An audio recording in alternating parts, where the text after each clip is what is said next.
Rockefeller, siendo un niño, comenzó a hacer dinero vendiendo caramelos y piedras doradas que pintaba y vendía en la escuela. Hijo de un ampón, conocido por hacer fraudes y ser ladrón de carteras en los vagones de trenes, allá a inicios de los años 1900. Consejo número 1. Empieza a desarrollar habilidades de ventas lo más pronto posible. John Davidson Rockefeller comienza a vender caramelos en la escuela e incluso vendía golosinas a sus propios hermanos. De este modo, desarrolla el gusto por el dinero y sabe que hacer dinero está al alcance de todos, no importa la condición en la que te encuentres si sabes vender. El joven John D. Rockefeller, purista de la vieja escuela, concentrado al 100% en el ahorro, pudo concluir sus estudios en contabilidad, mientras trabajaba como mensajero en sus tiempos libres. Su primer empleo fue auxiliar contable de un comercio de venta de granos y materias primas. John D. Rockefeller nunca fue un chico normal, pues se dedicó 100% a su trabajo como auxiliar contable. Jamás visitó bares ni cantinas, no reparó en reclamar a su jefe por las largas jornadas de trabajo, llegando desde las 7 de la mañana y saliendo cerca de las 10 de la noche. En muchas ocasiones, como se tiene registrado en su biografía, fue un chico que llegaba al grado de una disciplina militar, sin siquiera haber estado enlistado en la milicia. Consejo número 2. Para llegar a tener ingresos extraordinarios, tienes que hacer también esfuerzos extraordinarios. La mayoría de las personas que nacen pobres piensan que convertirse en rico es imposible, ya que no son conscientes que para poder hacer dinero en la mayoría de los casos, tienes que hacer esfuerzos casi sobrehumanos.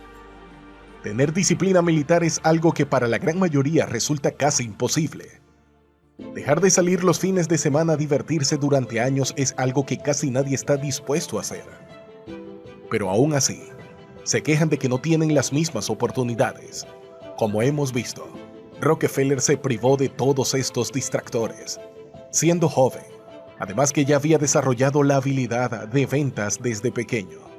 Rockefeller, después de casi 5 años de trabajar como empleado en contabilidad de un negocio que comerciaba con granos, se decide a crear su propio negocio de granos, insumos y materias primas, asociándose con un compañero de trabajo. Consejo número 3. Al igual que Rockefeller, tú también debes hacer lo mismo. No esperes a que los planetas se alineen para emprender un negocio. Comienza una vez hayas adquirido experiencia. No entregues toda tu vida a otras personas siendo un empleado. Y si decides hacerlo, entonces después no te quejes de que no tienes dinero y que la vida es complicada. Si nunca tuviste el valor para emprender un negocio, significa que entonces estabas destinado a ser solamente un empleado más. Palabras duras, pero ciertas. Con este primer negocio, Rockefeller logra convertirse en un comerciante exitoso de materias primas, junto con su socio. Después decide emprender un negocio por su cuenta, cancelando las acciones de su primera empresa de materias primas para invertir su capital en un negocio más lucrativo. De este modo, vio la oportunidad de invertir en petróleo, ya que la mayoría del alumbrado público para su época, por allá del año de 1864, las ciudades se iluminaban con lámparas de queroseno, un derivado del petróleo. John pudo conseguir el dinero suficiente para asociarse nuevamente y emprender entonces su primera refinería de petróleo. Aquí aprendemos el consejo número 4. Identifica constantemente nuevas fuentes de ingreso. No pienses que porque tienes un negocio y te va bien siempre será así. Eso es ser conformista. Los tiempos cambian. El negocio que ahora te deje dinero más tarde quizá ya no lo sea. Debes diversificar e invertir en nuevos activos. El joven John Davidson Rockefeller, llegado a sus 30 años, se vuelve empresario del petróleo, invirtiendo en su primera refinería y con las ganancias que le significó cambiar de giro económico.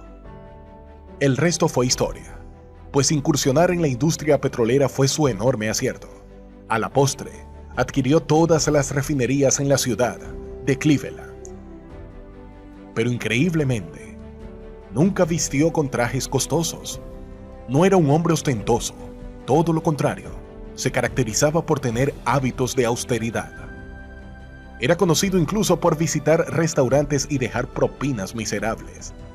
Según se relata en la historia de su biografía, muchos meseros que le atendieron esperaban recibir grandes propinas.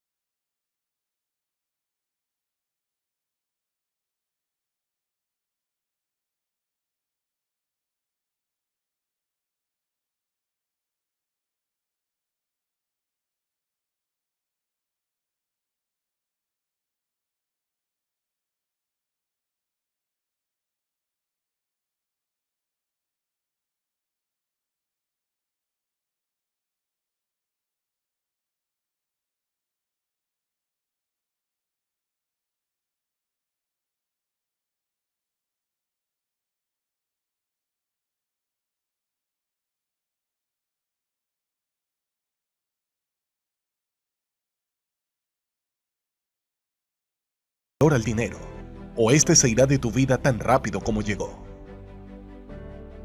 Después de que John D. Rockefeller controlaba gran parte del negocio petrolero en su ciudad, Cleveland, se propuso entonces controlar el resto de refinerías de Estados Unidos.